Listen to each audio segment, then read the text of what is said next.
প্রদর্শন ইসলামী মুক্তব মির্জাপুর শুভরাত্রিতে আপনাদের সবাইকে স্বাগত জানাচ্ছি। Powered by BSB Cambrian school and college. দর্শক, আজকে আমরা যেটা নিয়ে কথা বলবো সেটি হচ্ছে যে কোটা আন্দোলনের যে সমাধানের পথ আমরা দেখতে পাচ্ছি, সমাধানের পথে যাচ্ছে, সেটি নিয়ে আমরা কথা বলবো। রাত পাহালেই সকালবেলায় হয়তো আমরা একটা স্বস্তির নিঃশ্বাস ফেলবো এবং সেই প্রেক্ষাপটে গত কয়েকদিনের যে অবস্থা দেখতে পেয়েছি সে অবস্থার উন্নতিও ঢাকা শহর সহ সারা দেশেই হচ্ছে। আমরা দেখতে পাচ্ছি যে যারা বিক্ষুব্ধ ছিল তারাও কিন্তু স্টেটমেন্ট দিয়ে, বক্তব্য দিয়ে এই কোটা সংস্কার আন্দোলনের যে বিষয়টি সেই বিষয়টিকে সুরাহা করবার জন্য তারা তাদের যে অবস্থান সে অবস্থান থেকে তারা ব্যাখ্যা করেছেন। আজকে এই বিষয়ে কথা বলবার জন্য আমরা দুজন অতিথিকে, যাদেরকে আমরা স্টুডিওতে নিমন্ত্রণ জানিয়েছি। একজন অতিথি আমার অত্যন্ত প্রিয় শিক্ষক, সাবেক ছাত্রনেতা, যিনি শিক্ষকতা করেছেন দীর্ঘদিন থেকে, ছাত্রনেতাও ছিলেন দীর্ঘদিন থেকে, যিনি নোয়াখালী বিজ্ঞান ও প্রযুক্তি বিশ্ববিদ্যালয়ের সাবেক উপাচার্য দায়িত্ব পালন করেছেন, বর্তমানে ঢাকা বিশ্ববিদ্যালয় আবার ফিরেছেন, অধ্যাপক ডক্টর এম ওয়াহিদুজ্জামান রয়েছেন আমাদের সাথে। আরেকজন রয়েছেন আমাদের বন্ধু এবং সাংবাদিকতা জগতে তিনি বেশ দীর্ঘদিন থেকে সাংবাদিকতা করছেন এবং সাংবাদিকদের নেতৃত্ব প্রদান করছেন, যিনি আমাদের সময় নির্বাহী সম্পাদক সিনিয়র সাংবাদিক মাইনুল আলম রয়েছে আমাদের সাথে। আমি প্রফেসর ডক্টর ওয়াহিদুজ্জামান, আপনাকে তো আলোচনাটা এই কারণে শুরু করতে চাই যে দীর্ঘদিন থেকে ছাত্র রাজনীতি করেছেন, পরবর্তীতে শিক্ষকতা করেছেন। শিক্ষক হিসেবে যে মর্যাদা পাওয়ার কথা, অর্থাৎ একজন উপাচার্য হবার কথা, সে জায়গায় কিন্তু আপনি ছিলেন এবং পরবর্তীতে এখন ঢাকা বিশ্ববিদ্যালয়ে ফিরে এসেছেন। আমরা একটা স্বস্তির বাতাস দেখতে পাচ্ছি। আমাদের কাছে মনে হচ্ছে যে আগামীকাল সকালবেলা 10টার সময় যেটি সরকারের পক্ষ থেকে ওবায়দুল কাদের সাহেব বলেছেন, আমাদের অন্য যে 3 মন্ত্রীর সাথে যারা কোটা সংস্কার আন্দোলনের সাথে যুক্ত তারাও কিন্তু মিটিং করেছেন। তো সব মিলে আসলে এই স্বস্তির বাতাসটা আর কতক্ষণ অপেক্ষা করতে হবে? আপনার সার্বদিনের যে গণমাধ্যম অন্য জায়গায় দেখে আপনি কি দেখেছেন এবং কি আপনার বিশ্লেষণ রয়েছে? আমি একটু প্রথমে করি, দেখেন, শিক্ষক হিসেবে মর্যাদার হলো আমি শিক্ষক, সেটা ছাত্র শিক্ষক সেখানেই সবচেয়ে মর্যাদা। উপাচার্যর পদটা খুব মর্যাদার আমি মনে করি না, বরং সেখানে অমর্যাদার অনেক কিছু আছে। উপাচার্য অনেক মিথ আছে যেগুলো হয়তো সত্যও না, যে উপাচার্য মানেই অনেক খারাপ কিছু। সেই আমি মনে করি যে না, সেটা আমার মর্যাদা বৃদ্ধি করেছে। আমি একজন শিক্ষক, সেখানে দলমত নির্বিশেষে সকল ছাত্রের আমি শিক্ষক, এবং সেই ছাত্রকে যদি আদর্শ ছাত্র হিসাবে, দেশের আদর্শ নাগরিক হিসাবে, একজন দেশপ্রেমিক, একজন দেশকর্মী যদি আমি তৈরি করতে পারি, সেটি হলো আমার সার্থকতা। আমি যদি বলেন ছাত্র রাজনীতি, তো আমি সেভাবেই করেছি, দেশের জন্য কাজ করেছি এবং একজন দেশকর্মী আমি। তো আজকের এই শিক্ষার্থীদের দাবি দেওয়া নিয়ে আন্দোলন, মানে ঠিকই যে এই জন্য অনেক সময় তাদের ইমোশনটা আমি বুঝতে পারি। যার জন্য আমি একটা চ্যানেলে বলছিলাম যে তাদের যে দাবি, শুধু দাবি বা কয়টা চাকরি কোটা না, এটা একটা পর্যায়ে ইমোশনাল জায়গায়।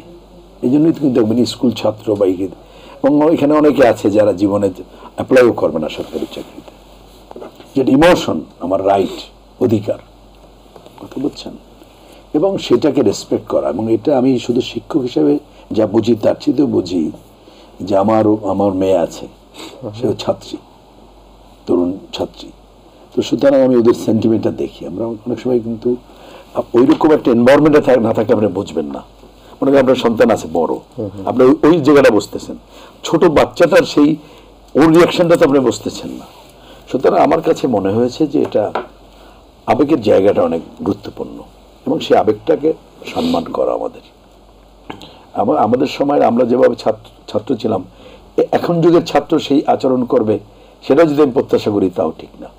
আবার আমার সাথে এই মনে করেন গত দশকের 90 দশকের ছাত্র, বা এই মনে করেন 2001 থেকে 10 পর্যন্ত ছাত্র, 10 থেকে 20 পর্যন্ত ছাত্র, আজকে 20 থেকে আরেক দশক, এই প্রত্যেকটা আমাদের বোঝা দরকার। ফলে আমাদের ওই যে ভুলগুলো আমাদের হয়েছে ওইখানে, বুঝতে পারছেন।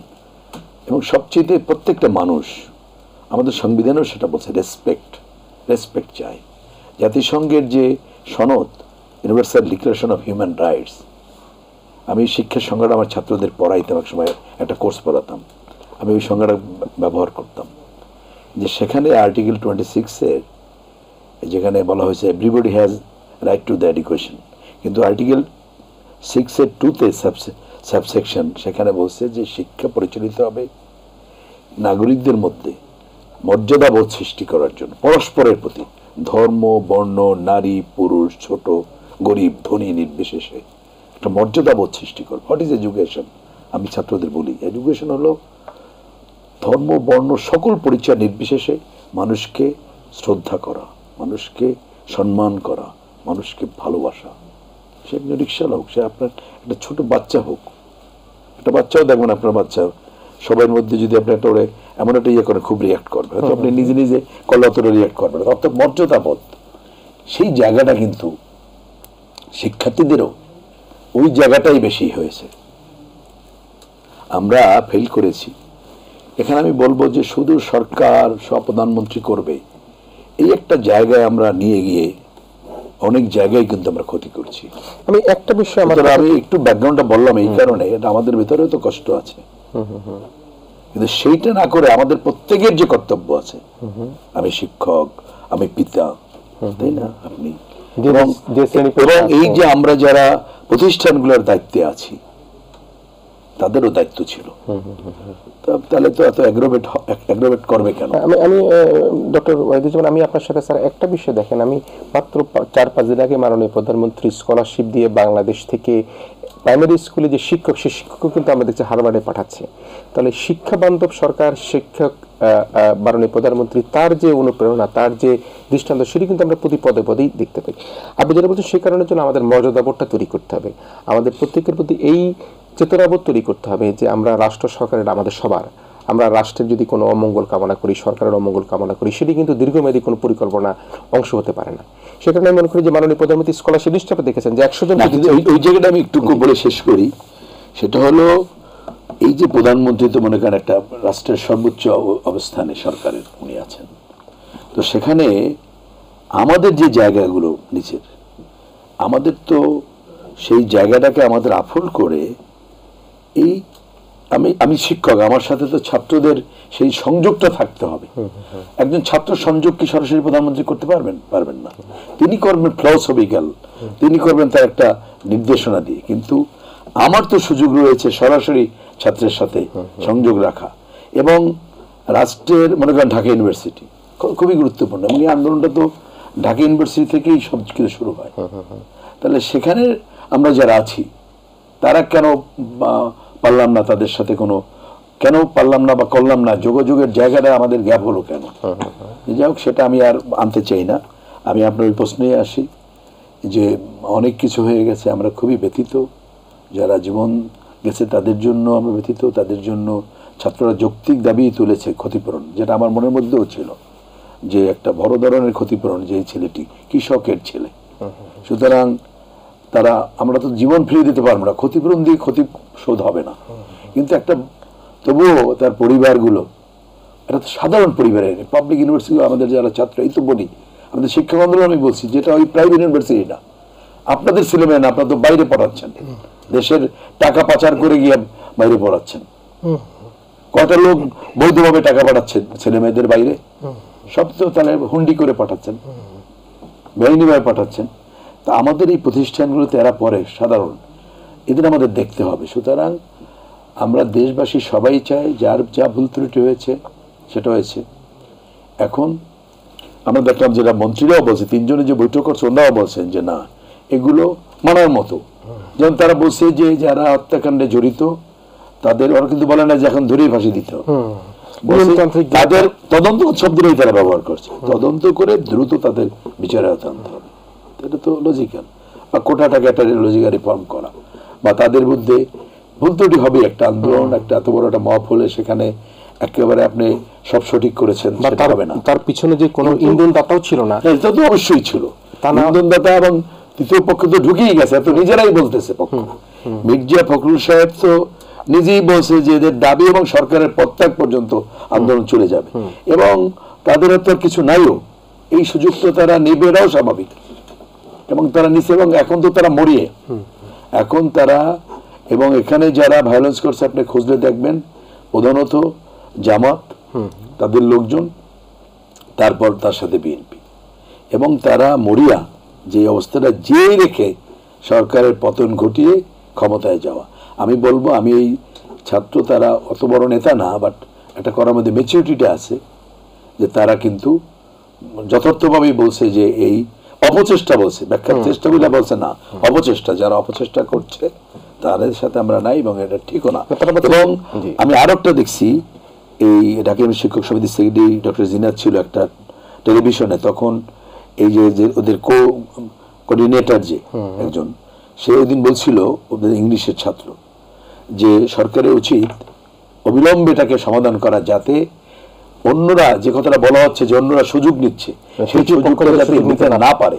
সুতরাং তারা এখনো, এবং আমরা খুবই হোপফুল, এবং ওরা দেখেন তারা কিন্তু বলছে যে আমাদের যে শাটডাউন আর এমার্জেন্সি তো একই, তাহলে তো কেউ বাইরে বেরোনোর দরকার নাই। আমি শাটডাউন মানছি, আপনি মানছেন না, তাহলে আমার বাইরে বেরোয় প্যাকেটিং করতে হবে। এমার্জেন্সি তো শাটডাউন, তাহলে তারপরও রাস্তায় বেরোলো কারা? প্রশ্ন থেকে যাচ্ছে, তাহলে তারা তো ওই কেউ কোনো আন্দোলনের না, এবং তাদের মুখের ছবি এসে না। এবং ছাত্রও যদি বেরোয় থাকে, ছাত্র সব যে কোটা আন্দোলন তা না, তার মধ্যে তো অন্য অন্যরা আছে, তারাই বের হয়েছে।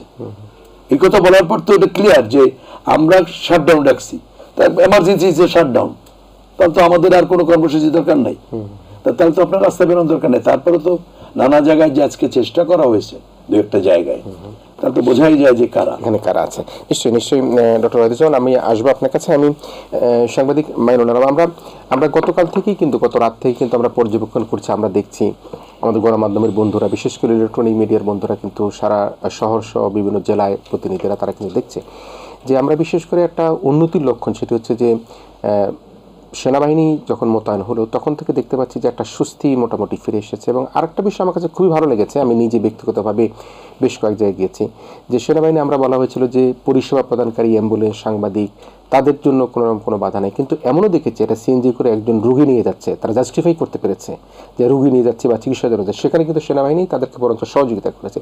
এই যে স্বস্তির জায়গাটায় আমরা একটা দিকে যাচ্ছি, আপনি সারাদিন ঘুরে পত্রিকা সম্পাদনা করে এসে আপনার বিশ্লেষণ কি?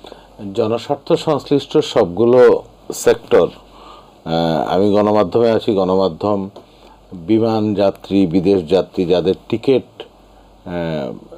কারফিউ পাস হিসাবে কিংবা দায়িত্ব হিসাবে পরিগণিত হবে, হাসপাতাল, রোগী কিংবা জরুরি সেবাগুলো, ওষুধ কেনা, এসব এরা আওতামুক্ত বলা হচ্ছে এবং সেই অনুযায়ী কার্যকর হয়েছে। যেমন আমি কারফিউ পাস পেয়েছি, ঢাকা মেট্রোপলিটন পুলিশ কমিশনার গণমাধ্যমের জন্য কারফিউ পাস দিয়েছে, তালিকা দিয়েছে প্রতিটি প্রতিষ্ঠানে, এবং পাস পেয়ে গেছে। এটা একটা সিস্টেম এবং নিয়মের মধ্যে আছে। আর সেনাবাহিনী মোতায়েন হয়েছে রাত 12টা থেকে, এখন থেকে 24 ঘন্টা আগে প্রায়, এবং যেটা সিদ্ধান্ত এসছে যে সব ধরনের চলাচল কিংবা বিশৃঙ্খলা এরা প্রতিহত করবে, বেসামরিক প্রশাসনকে সহায়তা করবে। এই শনিবার দিনব্যাপী যে পরিস্থিতি, এটার যে অবস্থা চলছে, এর আগের কয়েকদিনে যে পরিস্থিতির সাথে একটু পার্থক্য আছে, উন্নতি আছে। আমি গণমাধ্যমের দৃষ্টিকোণ থেকে বলি, সাংবাদিকরা দিনরাত পরিশ্রম করে তথ্য সংগ্রহ করে সরবরাহ করছে। সাংবাদিকরাও এই পিকেটিংয়ের কিংবা যারা আন্দোলনকারী, ছাত্ররা অন্য মহলের যারা আন্দোলনে ঢুকে পড়েছে বলা হচ্ছে, এবং এটা সত্যি যে ওদের আক্রমণের শিকার হয়েছে, একজন প্রাণ হারিয়েছে, মেহেদী হাসান রিপোর্টার, ঢাকার বাইরেও বোধহয় একজন ঢাকার বাইরেও আছে, আর আহত হয়েছে আমার একজন সহকর্মী ফটো সাংবাদিক বাবু, সে আহত হয়েছে, পঙ্গু হাসপাতালে চিকিৎসাধীন ছিল, এখন বাসায় গেছে। সুতরাং অসংখ্য সাংবাদিক প্রতিটি অফিসে, গণমাধ্যম অফিসে 2 জন 3 জন 4 জন করে, কোথাও একজনও এটা আক্রান্ত হয়েছে।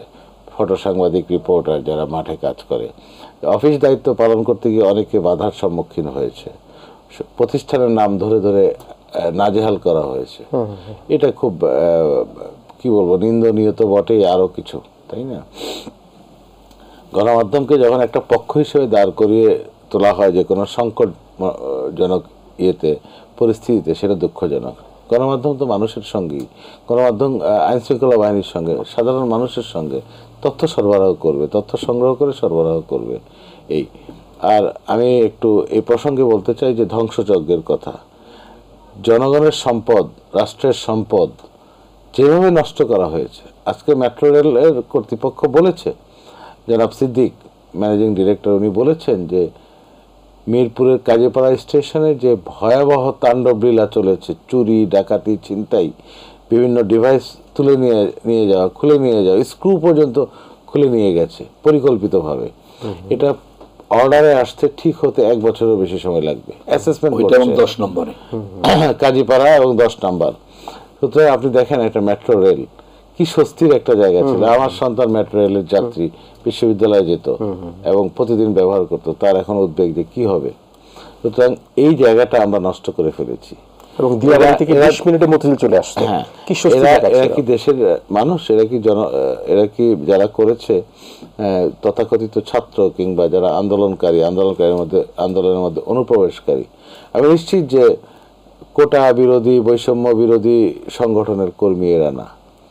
এরা কারা এটা বুঝতে হবে।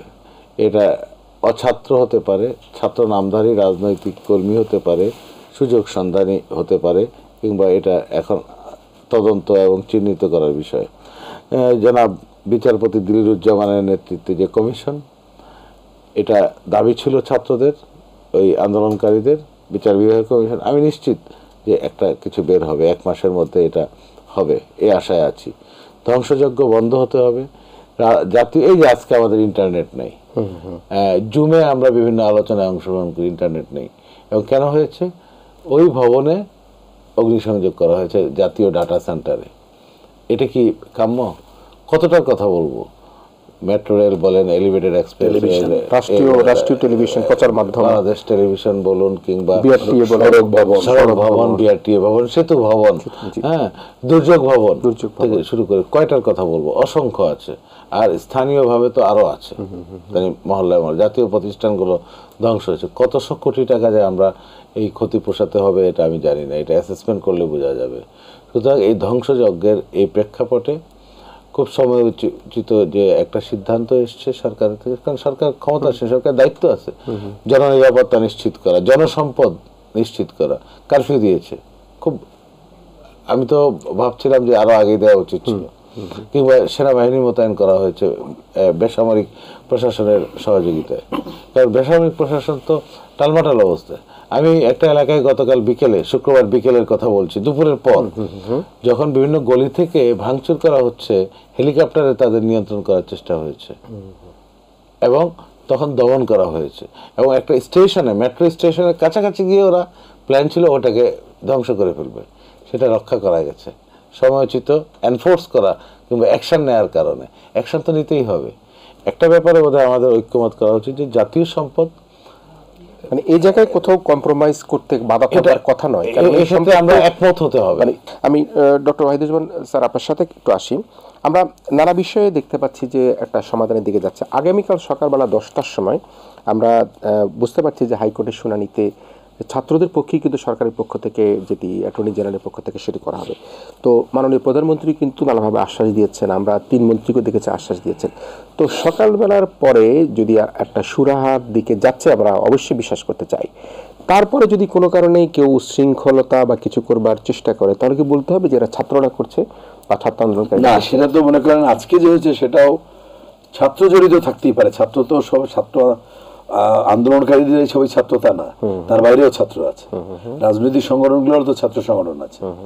সুতরাং আজকে যে হচ্ছে সেখানেও ছাত্রদের আপনি রাখার কোনো সুযোগ নাই, বিকজ তাদের নেতারা গত রাতে স্পষ্টত বলছে, আজকে সকালে বা সারাদিন প্রচার হয়েছে গত রাত থেকে, যে এই সহিংসতার সাথে আমাদের কোনো সম্পর্ক নাই, আমাদের যৌক্তিক আন্দোলনের সাথে আমরা কখনোই সম্পৃক্ত করতে যাইনি। তাহলে দেখেন এখানে বিরোধী দল তারা আন্দোলন করতেই পারে, সরকারের পদত্যাগ চাইতে পারে, এই সময়ের সুযোগও নিতে পারে, আমি মনে করি এটা দোষের না।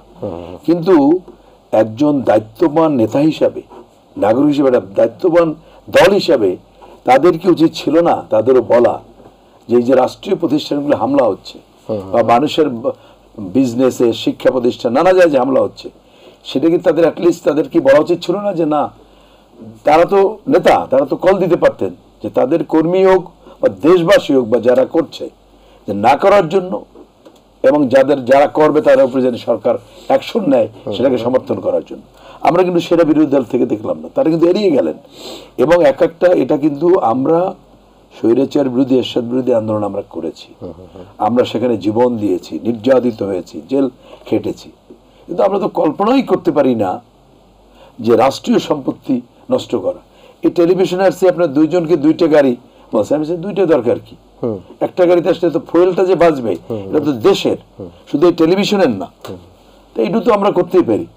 তো সেখানে আপনি যেভাবে পুরাই দিচ্ছেন যন্ত্রপাতি, গাড়ি, মূল্যবান কাগজ, সেখানে সে তো আপনার আমার সম্পত্তি, এটা তো কেউ পারে না। এবং এদের তো অবশ্যই এবং ফাইন্ড আউট অলরেডি করা হচ্ছে। তো সুতরাং এটা একটা খুবই দুঃখজনক যে বিরোধী দলের যে এই ধ্বংসাত্মক যে রাজনীতি, এটা বলতেই হবে তাদের বিরোধী দলের, বিকজ তারা তো এটা ডিজাউন করছে না। যেমন কোটাবেদ আন্দোলন তারা ডিজাউন করেছে যে না এটা আমাদের না, তাই না? ইমোশনাল একটা মবে অনেক সময় হতে পারে, কিন্তু তারা তো সেটাকে ওন করে নাই, ডিজাইন করেছে। কিন্তু বিরোধী দল কিন্তু সেটাকে ডিজাইন করে নাই, বরং তারা সরকার পদত্যাগ পর্যন্ত আন্দোলনের নামে আন্দোলন চালিয়ে যাবে। কি আন্দোলন চালাবে? তো এগুলোই চালিয়ে যাবে। এবং আজকে কোর্টের জায়গাটা আমি দুরকম দেখি। দেখেন, আমি নিজে তো আইনের ছাত্র, বা আমার সনদও আছে। কিছুদিন তো আমি এও করেছি, সুপ্রিম কোর্টে জজ কোর্ট, দু জায়গায় আছে। জজ কোর্টে অনেক আগে 87 আমি ঢাকা বারের মেম্বার। তো আমি আইনগতভাবে দেখি যে সুপ্রিম কোর্ট আইন থেকে দেখবে, আর ছাত্ররা বলছে যে তাদের কোটা পার্লামেন্টে করা হবে। গভর্নমেন্টের এই জায়গাটা আমি কিন্তু বলছি যে তখনও হাইকোর্টের রায়ের পরে এগিয়ে আনা বিষয়টা কিন্তু আমার মুখ দিয়ে আমি একাধিকবার বলেছি যে সেটা সুযোগ আছে। আবার সুপ্রিম কোর্ট রায় দেবে, কিন্তু হাইকোর্ট যে রায়টা দিয়েছে, হাইকোর্ট রায় দিয়েছে তো আইনের উপরে। সুপ্রিম কোর্ট সেটা দেখবে যে আইনসঙ্গত হয়েছে কিনা, এবং সেখানে কি কি স্পেস আছে। একটা স্পেস হাইকোর্টই দিছে যে আগের প্রজ্ঞাপন বাতিল করে তারা বলছে যে তবে সরকার এটা বাড়াতে কমাতে পারে। এখন সুপ্রিম কোর্ট কি করবে? হাইকোর্টের রায়টাকে অ্যাকসেপ্ট করতে পারে, কারেকশন করতে পারে, বাতিল করতে পারে।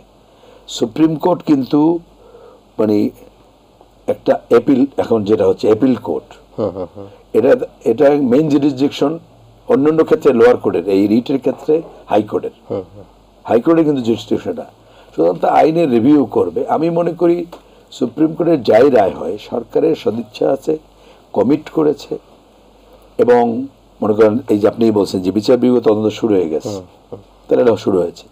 তারা বলছে মামলাগুলো প্রত্যাহার করতে হবে। আমিও মনে করি যে ঠিকই, ভুল ত্রুটি হতেই পারে।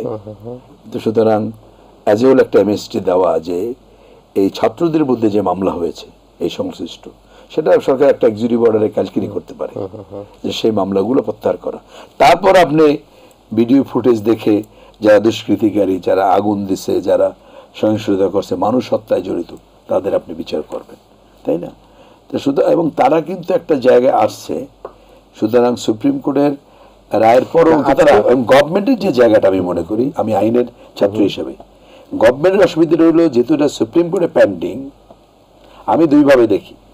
বরং ছাত্ররা যারা চেয়েছে তার চাইতে কিন্তু সুপ্রিম কোর্টের জায়গাটা বড়।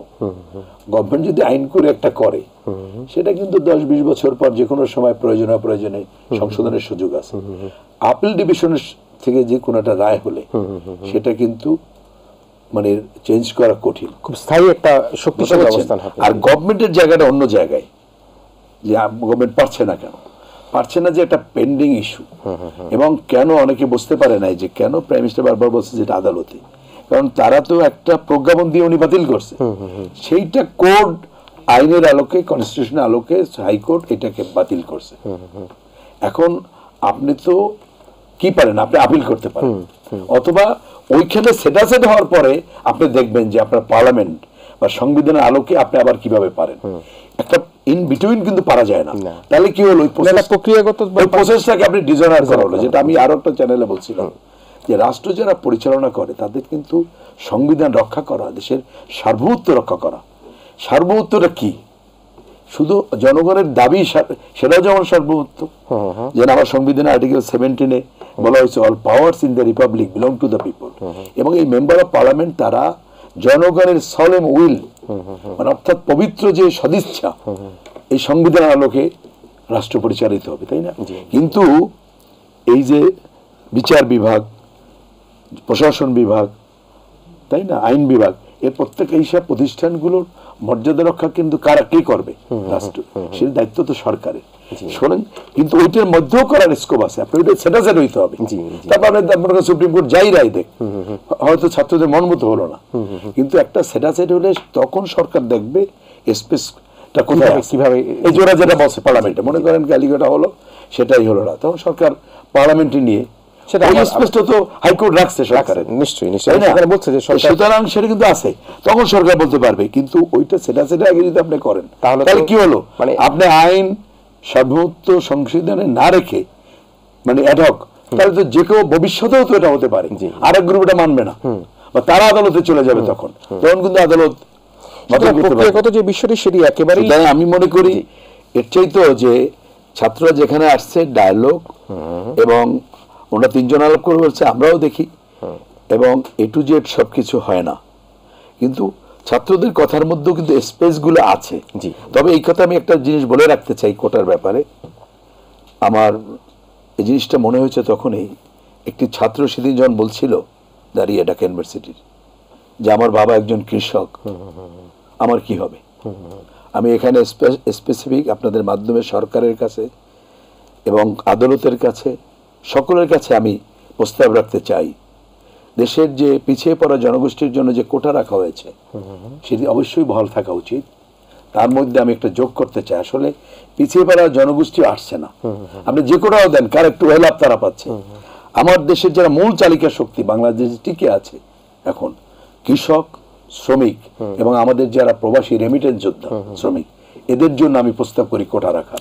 কারণ সংবিধানে যে ব্যাকওয়ার্ড ক্লাস অফ পিপল বলছে, এদের চাইতে এই যে ছেলেটি আমার দৃষ্টি আকর্ষিত হয়েছে, আমরা যে পড়াই আমাদের ভাষায় কাজ করে এমন এমন এমন ছেলে, মানে তার সন্তানও পড়তে আসে, গৃহকর্মী সন্তানও পড়ে, মেডিকেলে পড়ে, এখানে পড়ে, গৃহকর্মীর পড়ে, কৃষকের তো পড়ে, শ্রমিকের পড়ে, আমার যারা প্রবাসী শ্রমিক কত কষ্ট করে তার সন্তানরা যদি সুযোগ পায়, আমি খুবই বিনীতভাবে সবাইকে করব যে তাদের জন্য যেন কোটা থাকে, এখানে একটা মানবিকতা বোধ কাজ করতে হবে। এবং এই যে পিছিয়ে পড়া, তারাই পিছিয়ে পড়া, যেমন ডিসেবল থাকবে, এমন শুনছি যে একটা ভর্তি কোথায় করেছে, বলছে যে ব্লাইন্ড, সেটা ধরা পড়ে গেছে, খুব উপর থেকে ইনফ্লুয়েন্স করে করেছে, আসলে ব্লাইন্ড না, সুযোগ নেওয়ার জন্য সাঁতার কাটতে গিয়ে সুইমিং এ, তখন তাহলে ব্লাইন্ড হলে এভাবে সাঁতার কাটছে কিভাবে, ধরা পড়ে গেছে।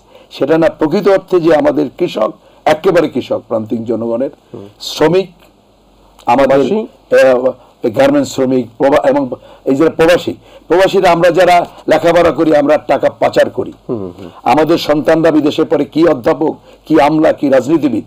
আমি আজকে আপনাদের মাধ্যমে চ্যালেঞ্জ করলাম, এবং আমার একটা ইচ্ছা আছে বাংলাদেশ ব্যাংকে আমি করব তথ্য আইনে, যে কয়টা লোক বিদেশে তার সন্তানকে বৈধভাবে টাকা পাঠায়, তাহলে আমরা টাকা পাচার করছি, আমাদের টাকা রেমিটেন্স কে পাঠাচ্ছে, আমার ওই মিডল ইস্টের শ্রমিক, আমার মালয়েশিয়ার শ্রমিক। আমি সেই শ্রমিকদের জন্য, আমার গার্মেন্টস শ্রমিক, আমার কৃষক, তাদের সন্তানের জন্য আমি কোটা চাই। আমি মনে করি এই আন্দোলনের মধ্যেও এই যে ছেলে মেয়েদের যে আত্মনাদ, সেই বিষয়গুলো কিন্তু আমি অনুরোধ করব যে সবাই যেন সেটা বিবেচনা করে। নিশ্চয়ই আমি আমরা লাস্ট রিমার্কসটুকু সাংবাদিক ম্যাডাম আপনার কাছ থেকে শুনতে চাই। আমরা যে আগামী কালকে এবং পরশু আমরা দেখেছি যে একটা সাধারণ ছুটি ঘোষণা করা হয়েছে, এবং একই সাথে আদালতও কিন্তু একটা ভালো একটা নিশ্চয়ই আমরা ফলাফল পেয়ে যাব। মাননীয় প্রধানমন্ত্রী, মন্ত্রী পরিষদ, যারা নানা শ্রেণী পেশার সকলেই কিন্তু শুস্তি চায়। আগামী 7ই আগস্ট থেকে এটা এগিয়ে আনা হয়েছে সরকারের ভূমিকার কারণে। অ্যাটর্নি জেনারেল তৎপর হয়েছেন উচ্চ পর্যায়ের সিদ্ধান্তের আলোকে, এবং আজ তিনি কিছুক্ষণ পর রোববার সকাল 10টা কারফিউর পরপরই, কারফিউ মেয়াদ শেষ হওয়ার পরপরই পূর্ণাঙ্গ বেঞ্চ, প্রধান বিচারপতির নেতৃত্বে পূর্ণাঙ্গ বেঞ্চ বসবে, এবং সুপ্রিম কোর্টের এই আপিল বিভাগ হাইকোর্টের রায়টাকে যেভাবে মূল্যায়ন করবে কিংবা নিষ্পত্তি করবে, ধারণা করি যে এই নিষ্পত্তিটা হবে, প্রত্যাশা, এটা আমাদের প্রত্যাশা, মাননীয় আদালতের সিদ্ধান্ত সকালে পাওয়া যাবে, প্রত্যাশা যে হাইকোর্টের যে রায়টা দেওয়া হয়েছে এবং সরকার যে আপিল করেছে, এবং আপিলটা যদি ওইভাবে নিষ্পত্তি হয়, তাহলে কোটার পরিমাণ শূন্যে নেমে আসবে, এবং 18 আন্দোলনের পরিপ্রেক্ষিতে যে শতভাগ মেধা কোটা, এটা চলে আসবে। এরপর কাজ হবে দ্রুততম সময়ের মধ্যে নির্বাহী আদেশে একটা প্রজ্ঞাপন তৈরি করা। যদিও 3 জন ছাত্র 3 জন মন্ত্রীর সাথে আলোচনার ক্রমে বলেছে যে আইন পাস করতে হবে, সেটা আইনি প্রক্রিয়া হবে না নির্বাহী আদেশে একটা এসআরওর মাধ্যমে হবে, সেটা সময় সাপেক্ষ ব্যাপার, এবং সময় আমাদেরকে বলে দেবে।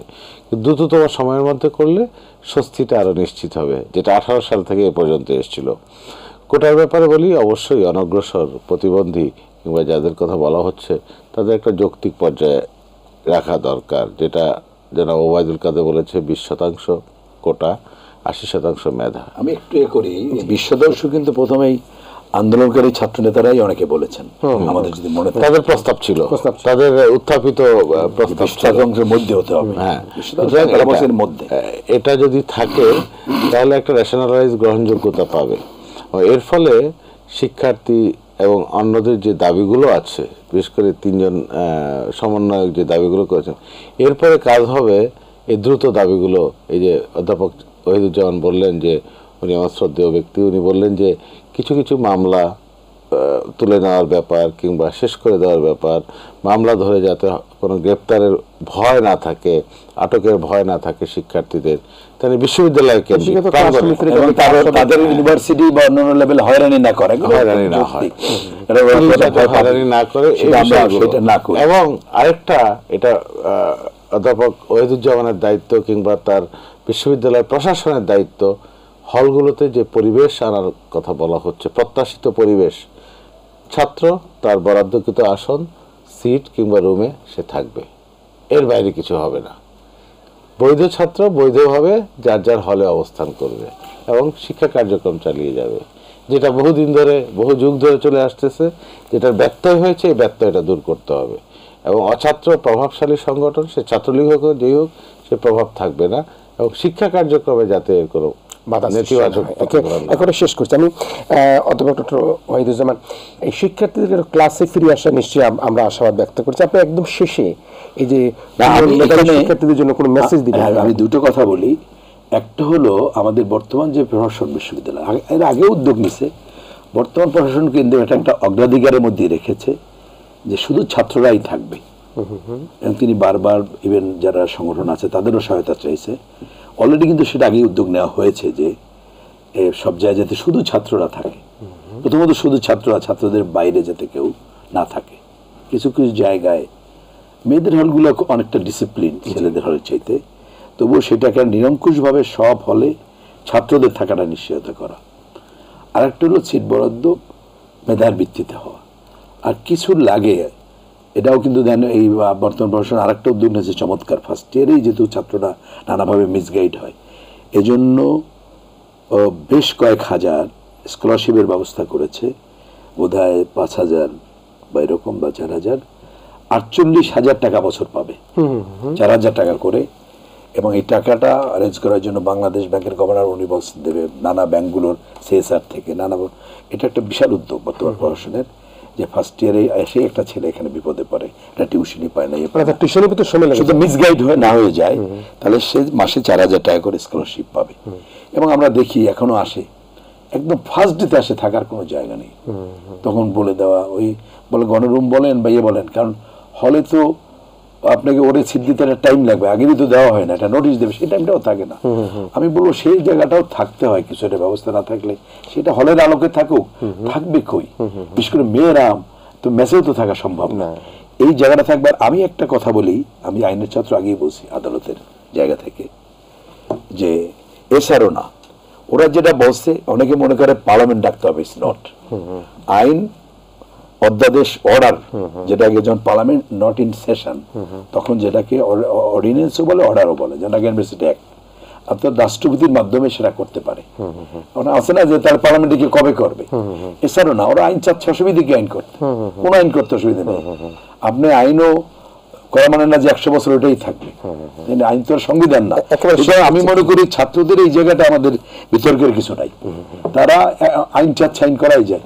আইন তো মানে না যে পার্লামেন্ট দিকেই করতে হবে, আপনি অধ্যাদেশ দিয়ে করলেন, তারপর পার্লামেন্টে যখন সেশন বসবে রেডি হয়ে গেল, সুতরাং এগুলো কোনো সমস্যা না। যেটা আইনমন্ত্রীও বলছে, ওরা যেভাবে চায় এই ছোটখাটো জিনিস নিয়ে আমরা আগে তো আগে কেন ওরা চাচ্ছে, কারণ হলো আগে যেটা করছিলেন এসআরও ছিল প্রজ্ঞাপন, তো সেটা তো আদালতে টেকে নাই, ওদের ভয়টা সেখানে, তার সাথে আরো আইনটা নিশ্চয়ই অনেক বিশ্লেষণ ছিল। হলো আমি যেটা বলি যে ছাত্রদের আমি বলবো, ওদের অনেক জিনিস রাতারাতি হতে সম্ভব হবে না, নিশ্চয়ই এটা তাদের এইসব দাবি তো সকলের একটা কমন দাবি, যে ওই ইউনিভার্সিটি ওই পরিবেশটা। এবং তবে এটা ঠিক যে ক্রমান্বয়ে কিন্তু আমাদের পরিবেশ ডে টু ডে আগের চেয়ে যে ইমপ্রুভ করে নেয় তা না, তবে সেটা স্বাভাবিক। যে আরেকটা যে ওদের যেটা ভয়, যে শিক্ষক বা প্রশাসন যারা আছে তাদের দ্বারা যাতে ভিকটিম না হয়।